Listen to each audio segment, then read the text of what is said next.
So onto my final complete um, most recent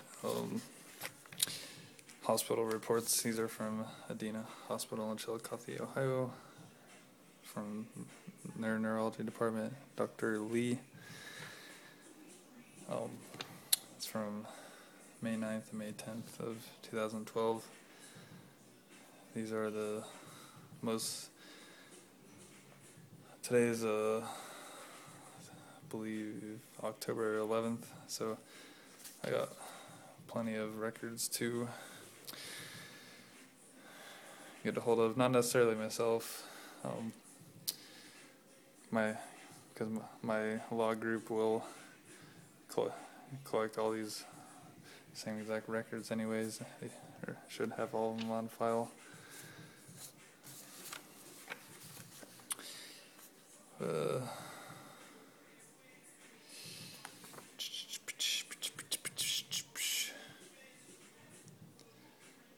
used to be really paranoid about like double checking everything and always having plan Bs.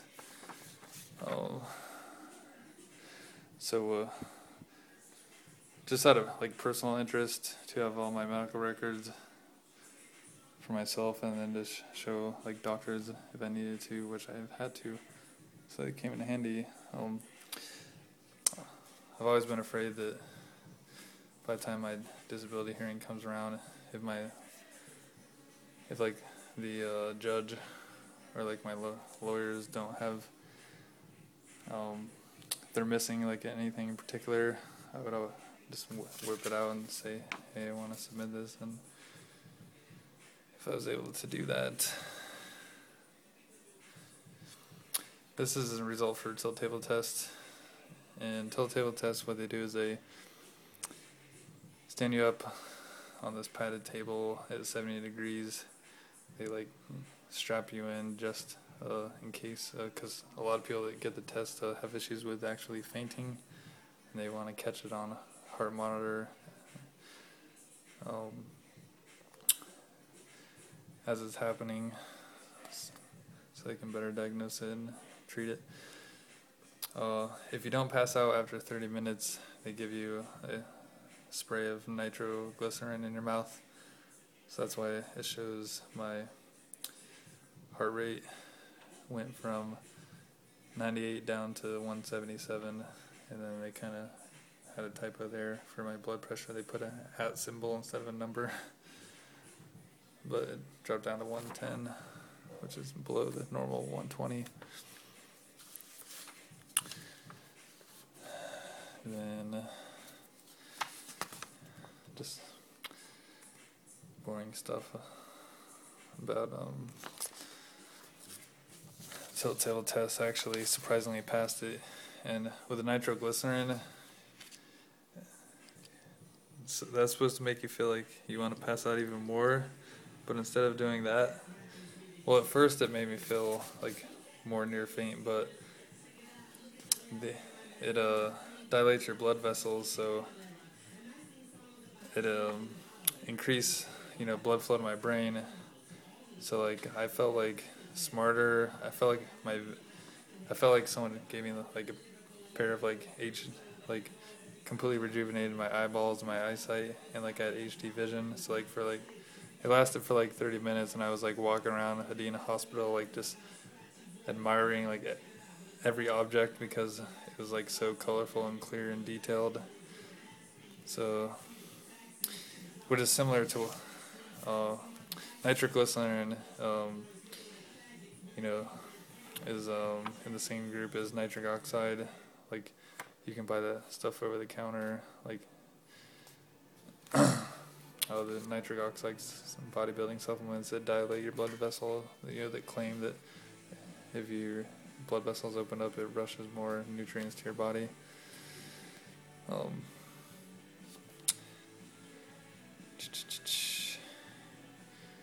Let's see.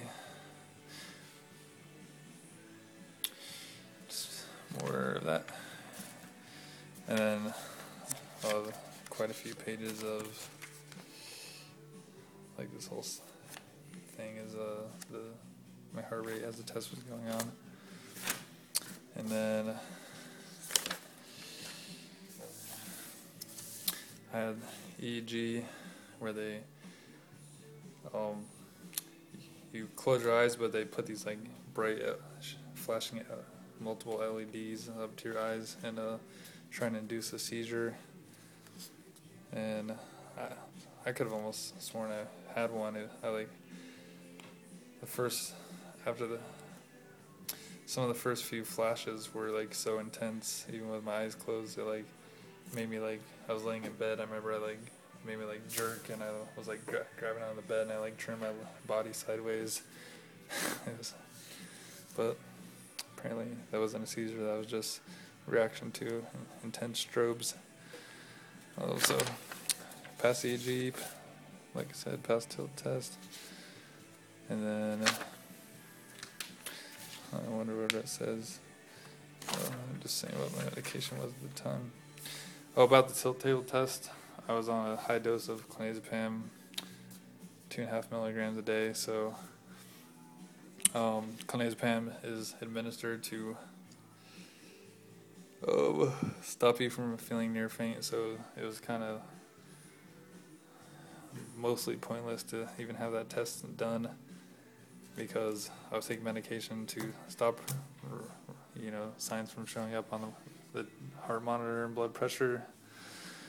I guess I wanted to do it anyways because just for the fact that I was still having near fainting problems and anxiety attacks despite being on the medication. But I don't know about the near fainting, but as far as the anxiety attacks, once I got educated, I found out that you get increased anxiety from being on the medication too long.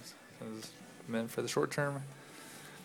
Then I had it's called a carotid duplex. They literally take an ultrasound and just hook it up to both your carotid arteries and look for any blockage, and that was clean. And then finally I had normal brain MRI that came back normal. The neurologist, like a lot of doctors, was interested in the fact that I'm 6'8". So he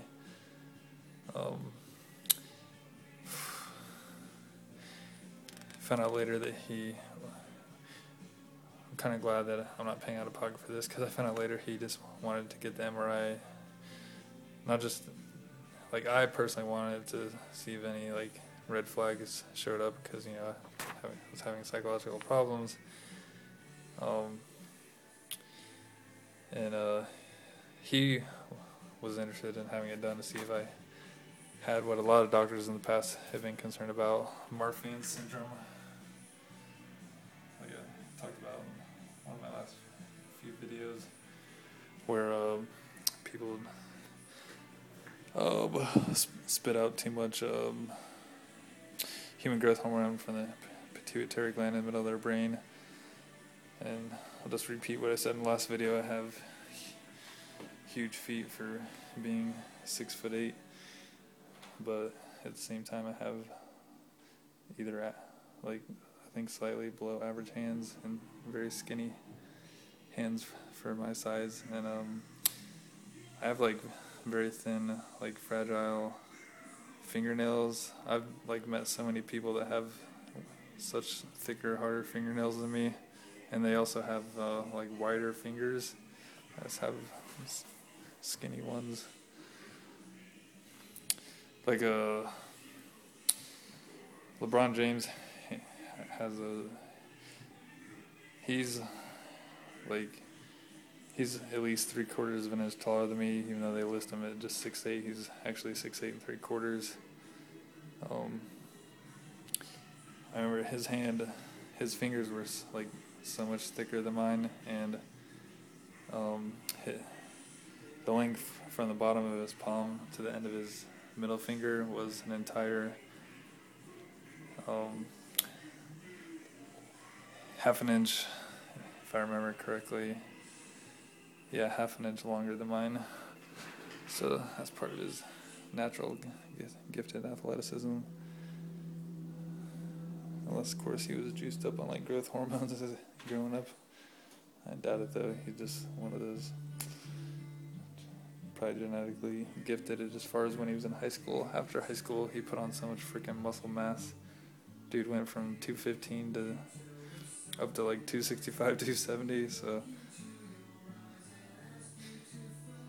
it's not crazy to ask if he ever juiced up anytime during his career.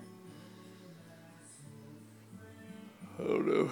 He was athletically gifted and had all that pressure of trying to be the best, and for whatever, and he wanted to, work on being able to defend people on the post, so he wanted to put muscle mass and weight on.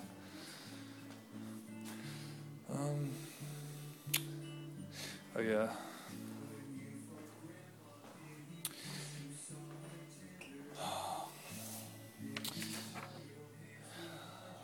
I have a 30-day notice from here at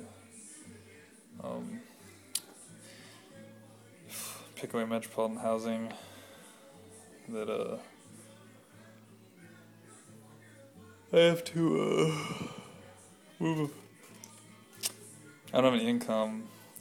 My mom bought new registration for me for another year, but I don't have insurance, so. And I just had to do my lease renewal to get another year in this apartment. If I really don't want to be in this apartment that long, especially under these circumstances. But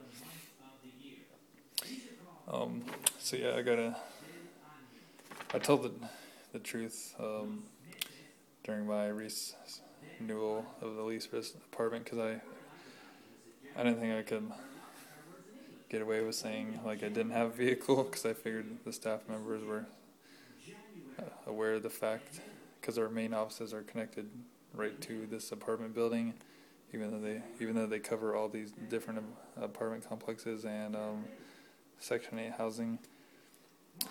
I just was truthful, and so they said since I didn't have insurance, I couldn't park it in the parking lot, which I think is kind of stupid, because if you had your own place, you could, it's completely normal to park,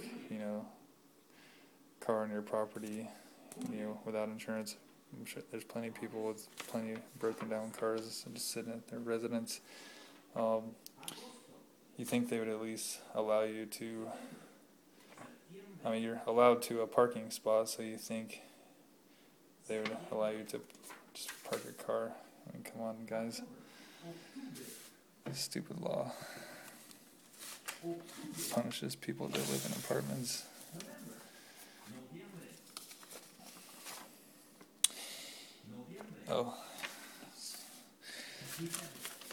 And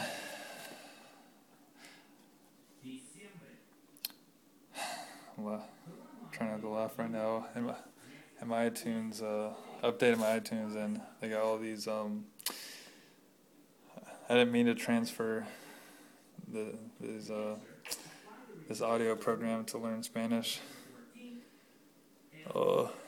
So you got like mix into my iTunes, and there's like a boatload of files. And as far as I know, on iTunes, you have to like right click each individual file and press delete.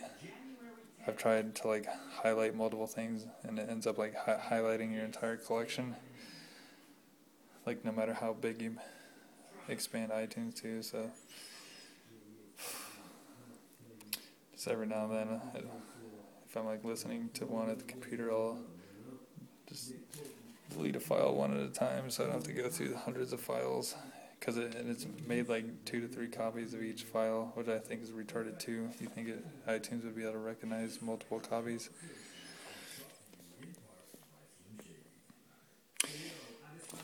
I've been into the emergency room 4 times the last 2.5 weeks, and these are just discharge paperwork from that.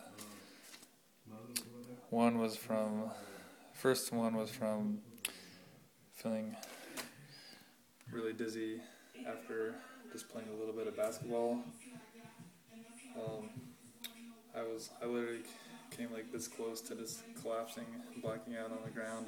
I remember I was like stumbling around, like I was so disoriented, and ended up getting referred to. The ER doctor was concerned about what happened to me because it was like classic description of vasovagal syncope without the passing out. So I was referred back to Mid-Ohio Cardiology, and then they just did a stress test the other day, an echocardiogram, but those came back normal. But I just recently got my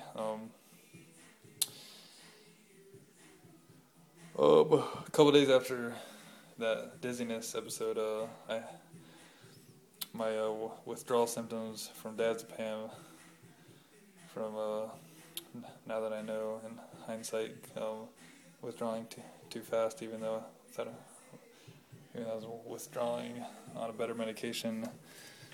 And they only recommended medication when I switched over from clonazepam to diazepam, and very slow increments. It just happened to be every 9 days when I could have taken 14 days or longer if I wanted to. So ended up in the ER just 2 days after that from crazy psychotic reaction to where my brain couldn't handle the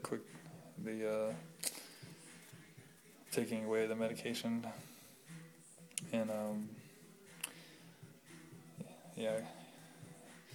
I've already made some videos describing like what I physically, mentally went through. It was crazy. And then I ended up again from a near faint episode, and then one final time when I had a cardiology appointment. After the cardiology appointment, I was feeling near faint, and I'm like, man, like my doctor had increased my medication back up, and I was like, this is ridiculous. Like, why am I still feeling near faint? I'm tired of walking around feeling like I'm gonna pass out all the time, and then going into anxiety attacks. I'm like, I'm gonna admit myself again, and I'm going to be aggressive and do my best to get my health problems just finally taken care of once and for all. And I was one of my visits, I was referred to someone that does the SPECT imaging, like 3D brain imaging, really detailed, where if certain parts of your brains light up, and that's easy to read images saying, if your basal ganglia is lighted up, this will happen to you. I don't remember. It's been a while since I read about this. Certain things light up will be an explanation if you have like ADD or OCD or schizophrenia, Tourette's, anger management problems, depression, anxiety, all kinds of mental problems. And then since the SPECT study, I was just reading about this guy who, or watching a video about this guy who can actually map every single last neuron in your brain and its activity. So that's pretty sweet. But even the SPECT imaging study, which is like far advanced compared to a regular MRI, even a functional MRI, and especially